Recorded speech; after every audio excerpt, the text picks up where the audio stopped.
Welcome to Shelf Help. Today we're speaking with Cody Allen and Alex Bennet, co-founders of Joon Foods, the pistachio-focused brand built around a 300-year-old family recipe passed down through Alex's family that produces a pretty uniquely creamy and crunchy experience, which we're going to dive into.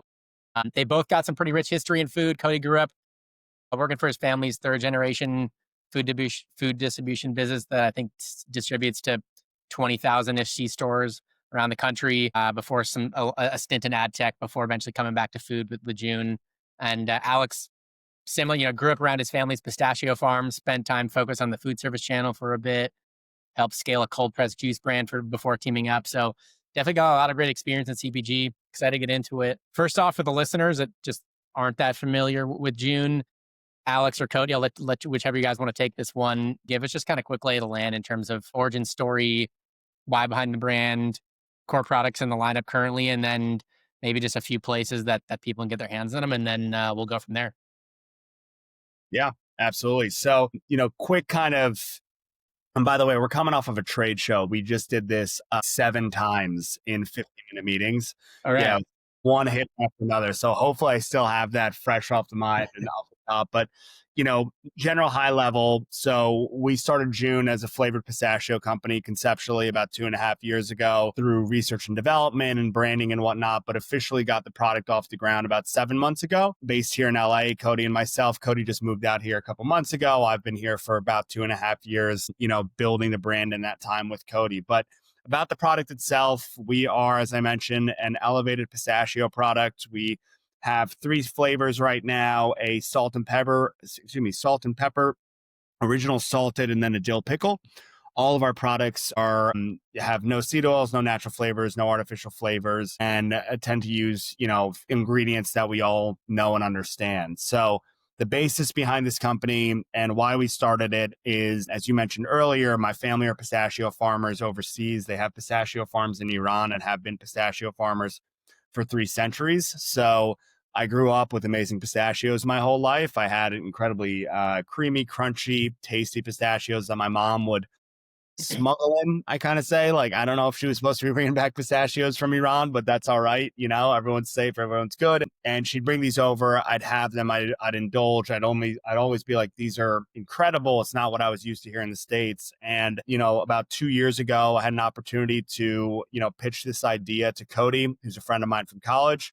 Cody loved the idea. Cody's family was in food distribution, so he had been around it, as you mentioned. And it's been a blast. So we launched about 7 months ago. Again, the core product line is that dill pickle, salt and pepper, original salted. And right now we're in about 1,800 doors across the United States. Our primary distributors that we work with are really in the Northeast, with one larger distributor in Northern California. So notable grocers that you may know would be ShopRite, Happier Grocer, Pop-Up Grocer. I think Sendix in Wisconsin is fantastic. And then Buy Right out in San Francisco, or maybe some of the ones that you might be more familiar with. And then I think for anyone listening that is in the space, we are available on Thrive, Misfits Market, Hungryroot, and Purple Carrot, and GoPuff. So the online e-commerce space has been incredible for us. And maybe we'll talk about that a little bit later. But it's been a really fun journey launching the company. And we've had some really good early success and feedback from consumers. As a side note, you talk about the e-commerce stuff. I've been here. I read a tweet or two, I think the past few days, that someone had kind of gotten under the hood in terms of what the numbers look like at Thrive. And he was saying like the numbers are kind of mind blowing how big some brands have gotten just through Thrive. So anyways, I'm sure we'll dive into some of that stuff. Yeah. I think I heard you say that people didn't know what pistachios really taste like. So let's just kind of rewind back to those early days of formulation and R&D for a minute, where I assume the goal was to show consumers what pistachios really taste like. Did it take a while to dial things in and find a formulation and kind of process that worked? Or is it pretty quick because the core aspects of the process are what your family's been doing for 3 centuries? Dude, it's a great question. And the short answer is no, it took a long time. It took incredible kind of precision from an R&D group that we ended up partnering with. But to rewind it, right, we have this family recipe and it's been tried and true 3 centuries. It's incredible. I think it's older than that. We could only really trace it back to 3 centuries, right? So the short answer there is that you cannot take that way that we cook it back in Iran and use it here in the United States for a kind of multitude of reasons. whether that be FDA compliance, but really just scaling. And it's not a very scalable thing. We kind of joke about it. It's a recipe that my 250-year-old uncle, who like has been alive for 3 centuries somehow, he came up with this. He's, it's a really, really old school style of cooking. So we like to say that it's inspired by the 300-year-old family recipes. So what we do use are some of the ingredients, which there's a specific ingredient in there that's not so trade secret because it is on the pack. It's called verjus. It's a sour grape juice. But really getting to that point, I think one of the best pieces of advice that we ever got was from Cody's father. When we had the idea of starting the company, he said, if you guys are going to do this, you need to make the best product possible. And we partner with an R&D company out of San Francisco that had some incredible wins under their belt. They came highly recommended by someone in the space, and they are incredible. They came up with a cooking process that was unique, that paid homage to the family recipe. And that being said, it's also something it's unique to pistachios. It's not unique to cooking. So that for us was huge as far as we needed to create something that can scale right on operational front. And the bulk of getting this to like shelf ready on a product that is ready to rock really came down to tastings that I don't even know how many tastings we did. Cody couldn't eat pepper for like a month or two after the salt and pepper tastings because we were eating that many. Listen, what size of the kernel, what size, all of that stuff matters so much in production. So I would say that the process, took half the time, but the other half of the time was like which version of the same product that was going to be the one that we wanted to launch with. So you work with this R&D group out of San Francisco, assuming that's different than the actual production partner, co-packer you guys working with. What was it hard to find a co-packer that you could really trust with this family trade secret, or just is this kind of really unique process, and kind of what did that process look like to finally find one that was going to be Yeah, a good? yeah. I think for us in the beginning, we kind of said to ourselves, like, what are our key strengths and what are our key weaknesses? And, one of our weaknesses is I don't know how to cook. So for us, we could have gone the route of, renting out, a commercial kitchen and trying to kind of scale in a really small way, right? Or going out and trying to find co-packers on our own. When we did have some of those initial conversations, there's so much terminology and so many things we don't know about, or didn't know about that space. Still many things we're learning as we go. D Group also helped source a co-packer for us as well. Nice. And, I think for us, that was like one of the best decisions that we've made as a company.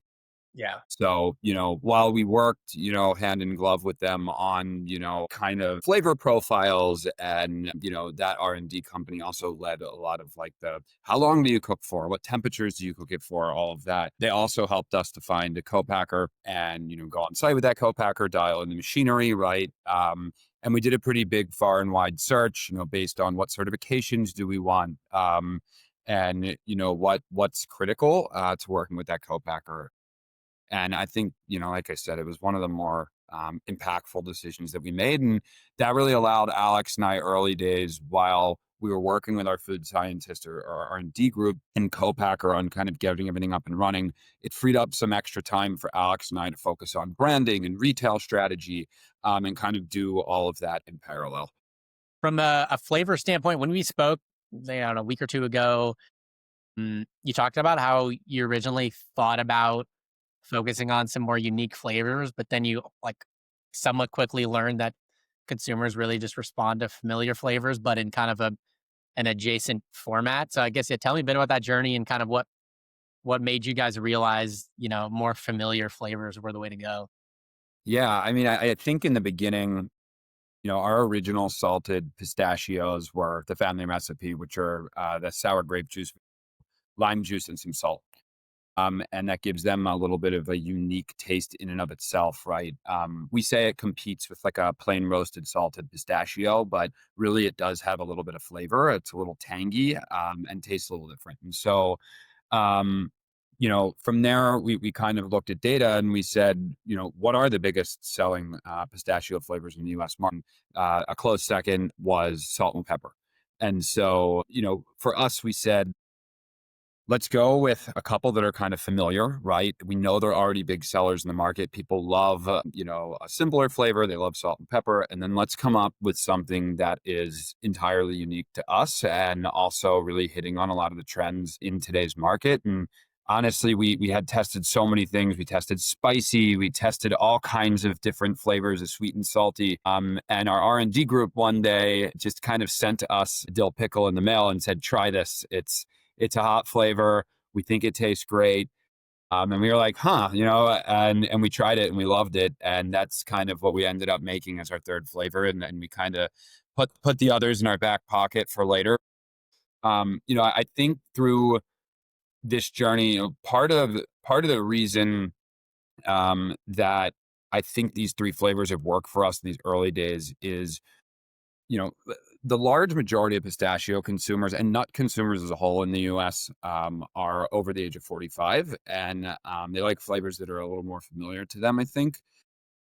We are focused on kind of that as our foundation, right, of target consumers. But we want to get hyper focused on that kind of 18, 30-year-old demographic as well.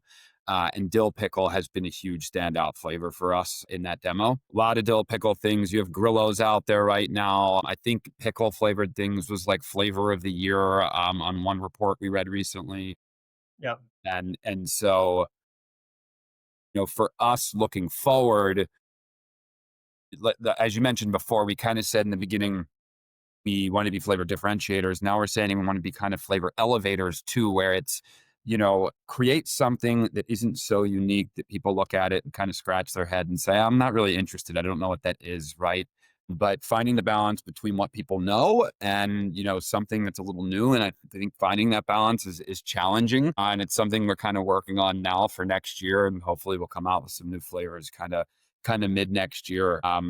In the beginning, just on the flavor part, we went into the R&D group's test kitchen the first day and did a ton of sampling. And over time, we did a bunch of iterations over a period of probably like 6 or 7 months. And they'd ship them out to Alex and I's, houses. And we just have friends try them and family try them and send them to people. And, that was so helpful, seeing kind of just how people reacted. It's built, through that, and just kind of we surveyed over like 250 people, sent it to everyone we possibly could. Flavor profiles. Do you want in shell, out of shell, right? The list goes on of the millions of questions that we asked them. And it really helped, that data on the internet. And then just anecdotally is really what kind of helped shape all of that. Let's talk about brand identity and packaging design for a minute, because I know you guys have gotten an award or two. I think it's 80% of pistachios are consumed by 45 people that are 45 plus. And I think that you guys thought that there was a big opportunity to kind of speak to that underserved 20%, or being the younger crowd. Assuming I got that right, like considering that, what were some of the kind of key variables that were top of mind for you when you guys were building out the brand identity, positioning, and voice for the brand? Yeah, I mean, you nailed it. So listen, taking great, notes and whatnot when we're chatting, and I would expect nothing less from you, Adam. Um, Listen, a huge shout out to Patty Gilligan and Governess. It's out there, right? They won the die line for this. They did incredible work on the packaging. We gave them incredibly hard briefs, where we said, we want to focus on a younger demographic that's being underserved. However, we also want to make sure that we're not alienating 80% of the market, right? You don't want to go in there. So, I mean, at least for us, I think everyone can have a different strategy of how they want to go and attack the market. I think we were very honest in saying, like, yeah, of course we want to go out and build the cart size, but like, would we love to go and have the older consumers? And older, like I'm not that close, but I say older. A lot of my friends are 45 years old, and they're like, hey, let's like tone it on calling me old. But, we gave them a brief of saying we want to create something that speaks to the young consumer, that doesn't alienate, right? So for us to simplify it, because we can go super wide on how the brand identity was built, but to simplify it was create something that had a retro, old, nostalgic vibe to it, but that felt elevated, right? So elevated is a word that we use a lot in brand identity and in how we create merchandise and how we create new products, right? So for us, what was the most important part in creating brand identity was like communicating an elevated look and then communicating what the product is. And I give Cody a lot of credit for that, having not come from the food industry prior to his family food, being in the food business and whatnot.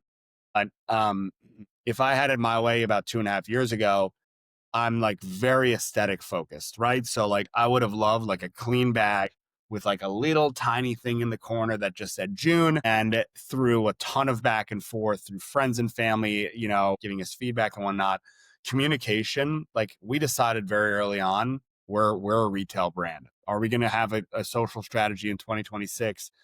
Use TikTok Shop to get product out there? Absolutely. But, we wanted to win at retail. And for us, the first important step of retail is making sure the consumer knows what it is. So big pistachio in the middle, call outs right on the front of pack, aligning with that younger generation while using colors that are a little bit more familiar with the older consumer, created something that we felt was speaking to multiple generations. And that's a huge part of that brand identity. Naming, I feel like is obviously it's such an important part, but it also feel like it's a really ambiguous and can be kind of challenging process where you don't know where to go, what direction to go. Like, what did that process look like for you that ultimately landed you guys on June? It was, I'll keep it quick. It was always June. It Okay. was, yeah, I don't think we had any other. I know when I sent samples out to him, I had written June out. And the reason being fairly simple. If you have any Persian consumers or listeners, or if you know anyone that's Persian or friend of friend, June is like a huge part of our culture. It's a word in Farsi. It's a term of endearment. So its literal translation would be like life, like to more life and whatnot. But in Farsi, when you're growing up in a household, again, it was always like, I was Alex June, Cody June, Adam June. It's a term of endearment. It's like saying honey, sweetheart, my love. It looks great on paper. It hit a lot of different areas for us. It's summary with, obviously we spell it Joon, but June is something that US consumers can pronounce, they understand, and it's been really fun to tell the story. Again, like leaning in a little bit more into family heritage to be like, what's June? And we are all June in a way. Very, very corny, but like we are all June. Love that. Just some other, earlier stage founders that are a bit behind where you guys are, I came to you and kind of told you, hey, I'm launching a new CPG brand. I'm about to kick off brand and packaging design. Any tips or potential pitfalls for someone that's about to kick off brand packaging design? Yeah, absolutely. I think I'll give you one, and Cody, I'm sure you'll have a few here as well. For me, one of the biggest tips that I have is again, communication. People need to know what it is. That's the number one most important piece that I have for any founder coming out into the market. Is there may be ego on aesthetic that you're like, I want to be really, sexy and clean and fun and all these things, but people need to know on front of pack, like, what is your product? So communication of what the product is for me is absolutely by and far number one. Yeah, and I would Yeah. also I'd also add to that, find an Alex, because Alex has like a good eye for that stuff. And I no, but on a serious note, beyond that, I also think that, we kind of looked at data too, right? Like what are to Alex's point about communication, like I don't know if this all might get a little blurry, but we put a really big pistachio right on the front of the bag. So when you're walking around the grocery store aisle, you can't miss it, right? You don't need to read a thing. But if you do want to read and you are more curious, then, it says right on the front, no seed oils, 6 grams of protein, no artificial flavors, non-GMO, right? So we have that, but we tried to not put too many words at the same time, to not overwhelm, because I think when there's kind of data overload, sometimes people just move on. So I think that was part of it. And then, we looked also like a lot of just kind of other brands that we thought were awesome, right? And incorporated a lot of what they had going on. We looked at fashion brands. We were looking at old advertisements from non-consumables, all kinds of stuff. And it helped a mix between kind of data, We had a big Pinterest inspiration board, and mostly Alex and Patty and Governess's brains and not much of mine, because it's not my jam. We ended up coming up with something that we loved. Shifting gears a little bit from a go-to-market standpoint, what did your strategy and or process look like that helped you guys ultimately nail down your go-to-market price? Yeah. Yeah. Pricing was such a, like, we went back and forth on pricing for probably 9 months trying to figure it out. And, we're fortunate that one of our good friends, he serves as our fractional CFO, and, he helped us kind of sort through it. And that's another thing I'd kind of recommend, like find the fractional CFO, someone, who can help with the numbers too in the early days, and help make sense of it. It was not my strong suit.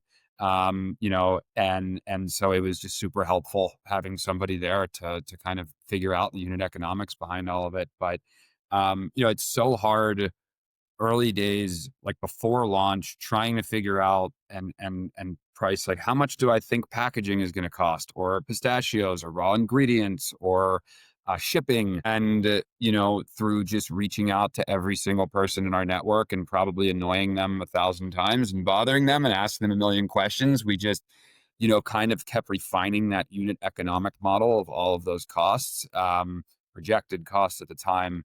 And then we started to kind of get a little further with our co-man search, right? And get some real pricing back. And we've met some freight brokers and ran some kind of scenarios for how much freight might cost, and things like that. And so over the course of kind of 9 months, we just compiled everything together. For us, we didn't want to have an extremely expensive product, right? We wanted something that was obtainable. We say premium, but inviting, right? Something that we're very transparent. Like, we won't beat some of the other brands on price every single time, but where we try to make up for that is value with clean ingredients, bigger pistachios, because of the way we cook, they're super, super crunchy, and flavor, of course, right, is number one. And so, I think trying to kind of figure out, how high can we go? How high is too high, right? Or how low can we go, while still making a sufficient margin, was tough. And ultimately, it kind of got to a point where we just said, okay, we think this number is right. Let's try it. We ended up, it gets adjusted by market too, right? Like, some retailers in New York City are going to sell it for a different price than a retailer in, a state in the Midwest, or it's not in a city. And so, that kind of shifts things too. And so I think, for us, we just wanted to kind of make sure that this product, especially in these early days, as we're trying to kind of gain customers, not that we're going to hike the price on everybody, for anyone listening, but especially in these early days, it's like, you want something that people are willing to trial, right? It's new. It needs to be at a price point people are willing to kind of test it out at. Totally. So yeah. Cody, what lessons were top of mind for you, just based on all you learned, internalized over the years at your family's distribution business as you guys launched into the market? Yeah. So a little bit more context on the family distribution business. My great grandfather started it in 1910. Dad was third generation growing up. They exclusively sell to, used to exclusively sell to C-store. Now a lot of, like, college and university, food service, but not grocery. Growing up, from when I was like 13 until I was 20 and got my first internship out of college, I worked in the warehouse loading trucks. I always kind of saw things from the back end, like logistics side of the house. But until this, working on Joon with Alex, hadn't seen the retail side much at all. And fortunately, Alex had been in the space for a number of years before we get going, and knows a ton about the retail space, which was super helpful for me as I kind of got caught up to speed, and I'm still getting caught up to speed in this journey. But I think probably, like, the biggest lesson I learned is just seeing brands come through the warehouse, and how much, like, logistical effort and movement of packaging, which comes with shipping costs, and understanding kind of how distributors charge brands, was super helpful. Whether it's temporary price reduction, everyday low prices, they want marketing and merchandising spend, and then the store also wants that as well too. And so, keeping that in mind, and your question about pricing, is we tried to kind of come up with a number of, like, okay, every channel kind of has its own costs of doing business, right? Some distributors and retailers want, TPRs 4 times a year. Others don't. And they might just want you to go into their marketing calendar for $500 or $1,000 for the holidays, whatever it may be. And it's really hard early days kind of preparing for all of that when we don't even know exactly where our brand is going to land.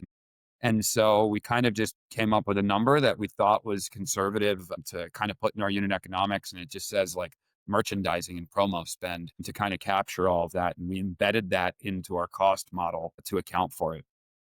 Yep. So I think being able to see all of that was just really helpful at a young age. And like being able to hear my dad and family always talking about the distribution space was tremendously helpful too.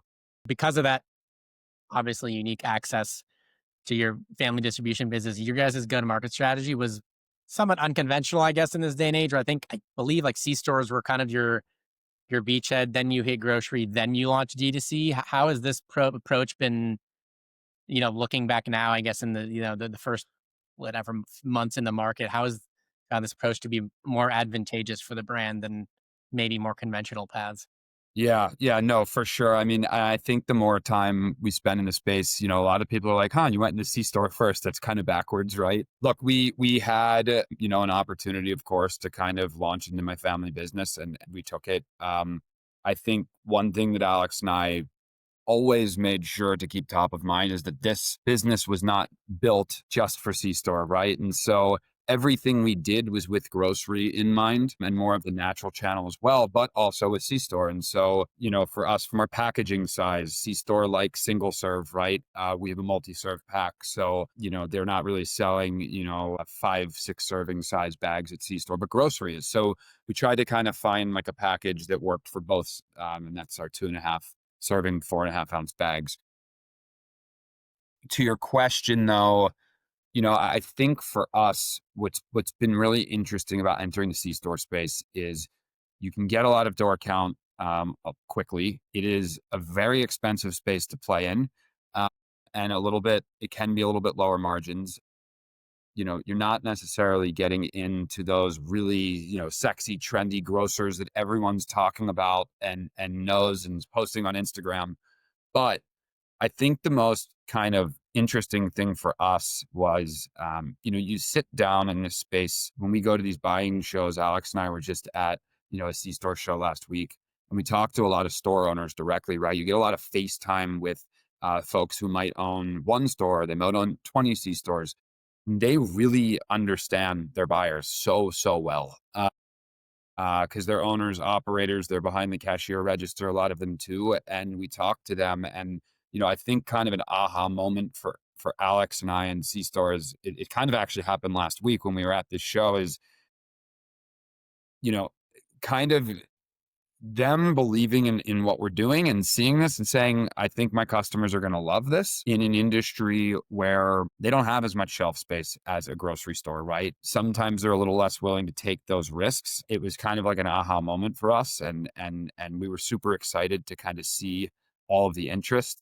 But the kind of beyond C store is grocery and grocery delivery for us. So, we kind of had C store kind of setting the foundation. We were able to get a couple production runs under our belt, get some product out there, get some feedback. Then from there, we said, okay, let's start talking to some grocery stores. And for us, the best way to do that was Faire.com, direct to retail. Huge recommendation for any kind of brands that are starting out. Faire has just been an absolutely incredible platform for us. It's allowed for us to get our brand and product on shelf with hundreds of kind of mom and pop and specialty stores across the country and some chains as well.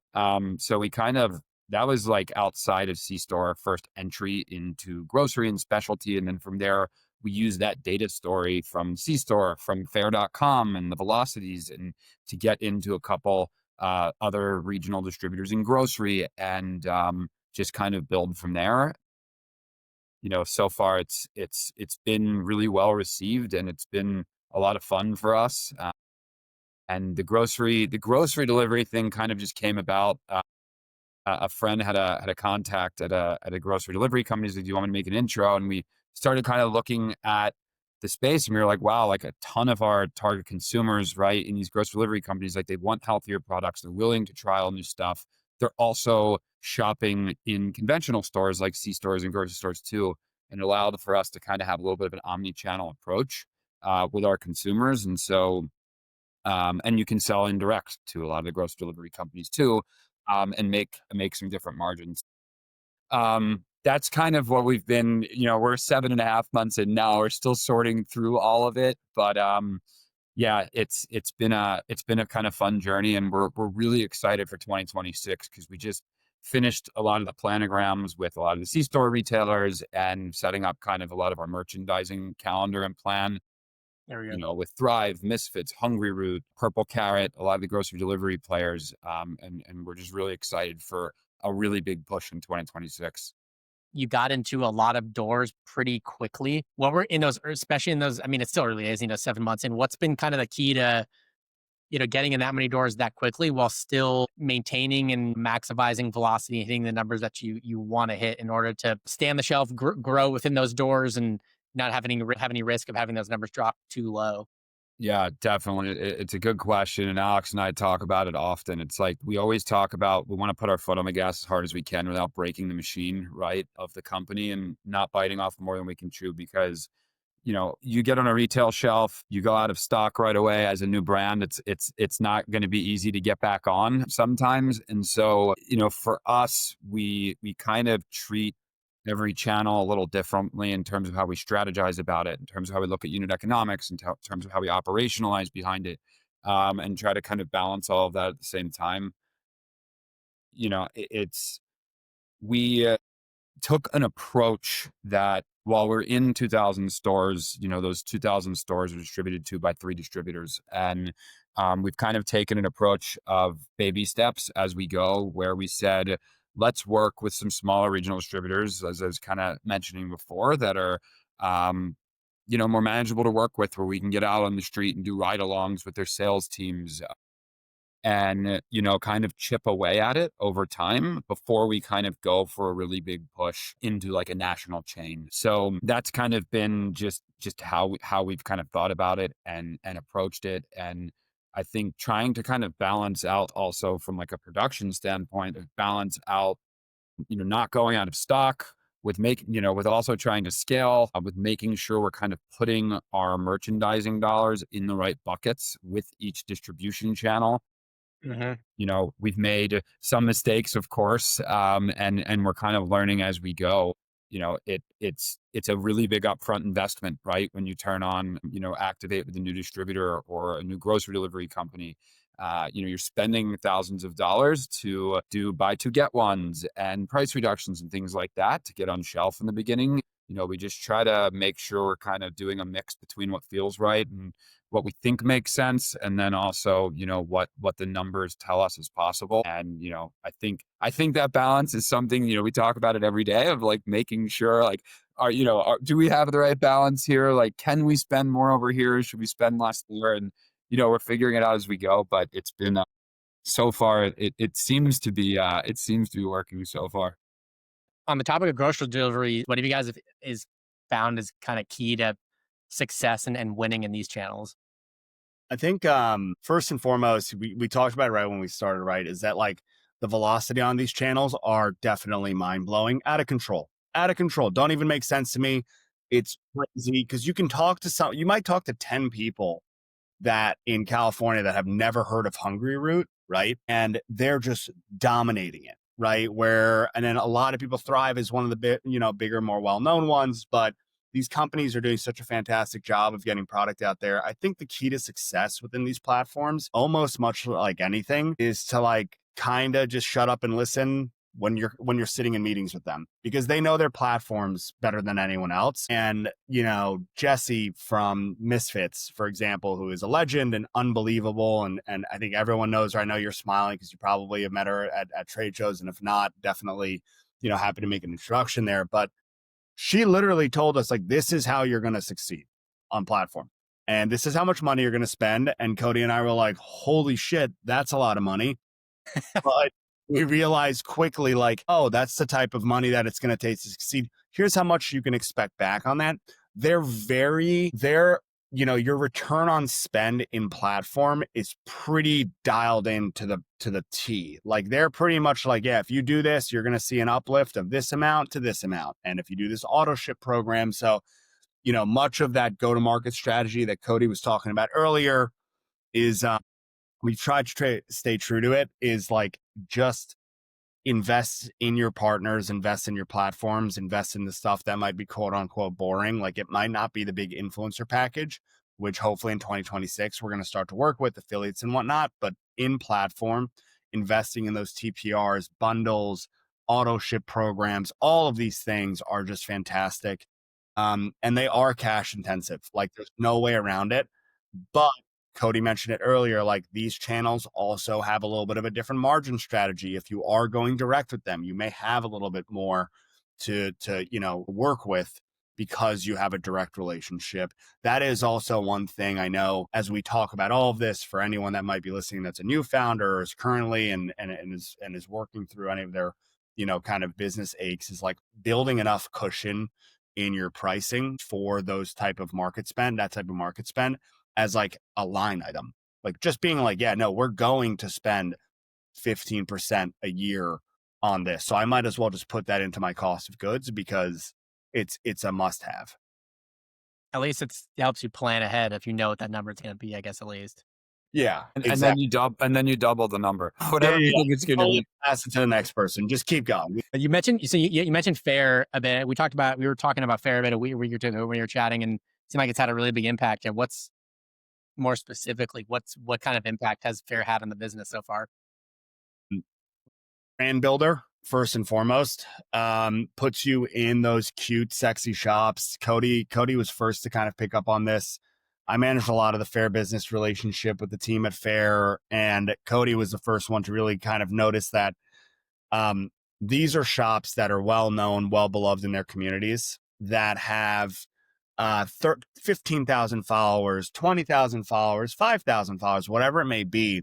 But they're the ones out there creating awesome content, letting people know like, hey, back in stock, just released, whatever it may be. And it's an incredible avenue for brand exploration, right? Like people finding new brands and us allowing to like build within those communities. That was the first piece. Now it's just genuine. Like it's a business driver for us. We're doing awesome numbers on Faire. A lot of that has to do with leveraging the platform as you would leverage a website. I think, not to get too in the weeds about it, but like treating it like, SEOs, updating pictures, all of that. That's how you can succeed on platform. And we've seen it as an awesome opportunity for us to build direct relationships, candidly, between us and anyone who listens to this. So it's not very secretive, but like we use them as a payment processor sometimes, right? If we have a direct relationship with someone and it creates an opportunity for us to just say, you know what, we want to just start getting product off the ground, get product in your store,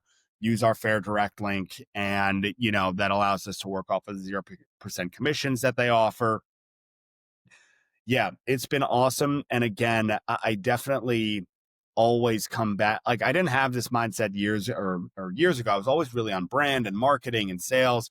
And now working as closely as possibly as I can with Cody on the operational side, despite him handling the majority of this, is you do have the operational mindset on productions in which you think to yourself, what happens if this partner, I don't want you anymore? What happened if this partner, what if all 5 of your major partners come up to you and say, I don't want to carry anymore. I just decided, like, listen, crazier shit has happened, right? To brands that's tough.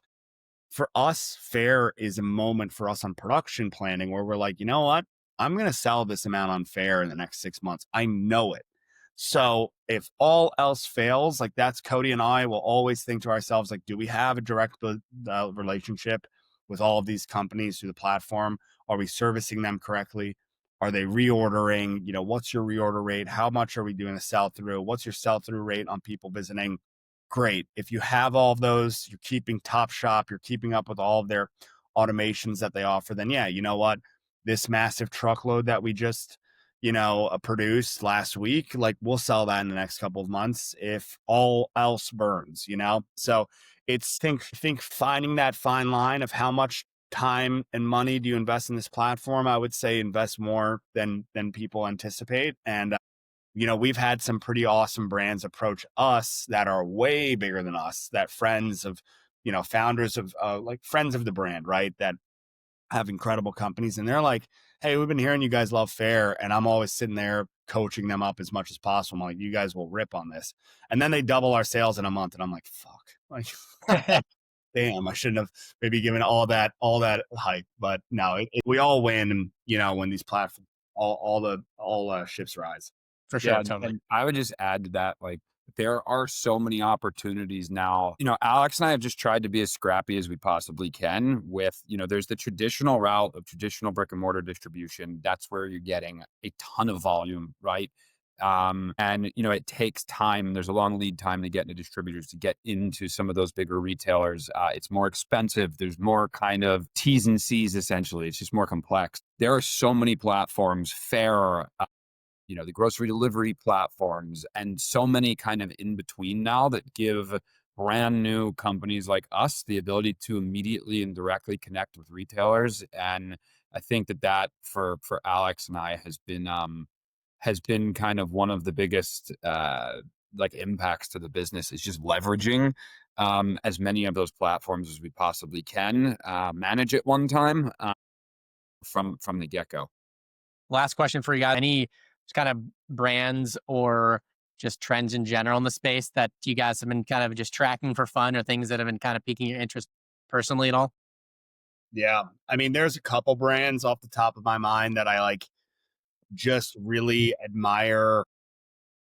What's funny is, like, as you go into the space, it becomes like envy of, like, I want to be like that brand. It becomes more into admiration, I think, because you just get a concept of like what it takes to do what they're doing, right? When they launch in 4,500 targets or whatever it may be, it's just like your head in the background, you're just like, that is crazy, and then you find out that it's two people doing it, or two people and an operator.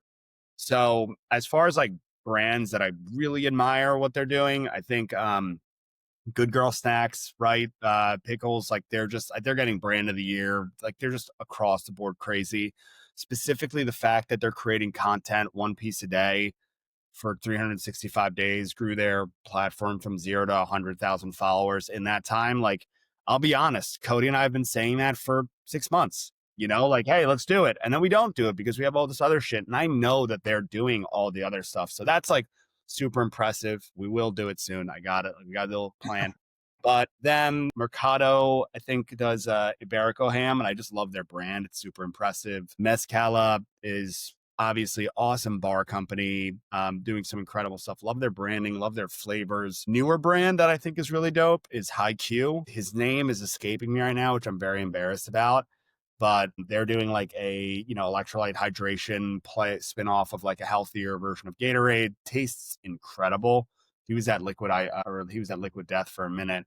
And then companies like Cadence and Leisure Hydration. The hydration space, actually, as we're saying, that is really interesting. It's really interesting. Like, it's like evolving the way that we think about hydration, right? At first it was just water. And now I've always thought, and I'll let Cody, because I know Cody may have a couple of like insights on this too. And I love this because, active and training and do whatever it is. But 10 years ago, the idea of having this much sodium was like, that's cool. Like, yo, like, and now everybody and their mother is like, yeah, did you have electrolytes today?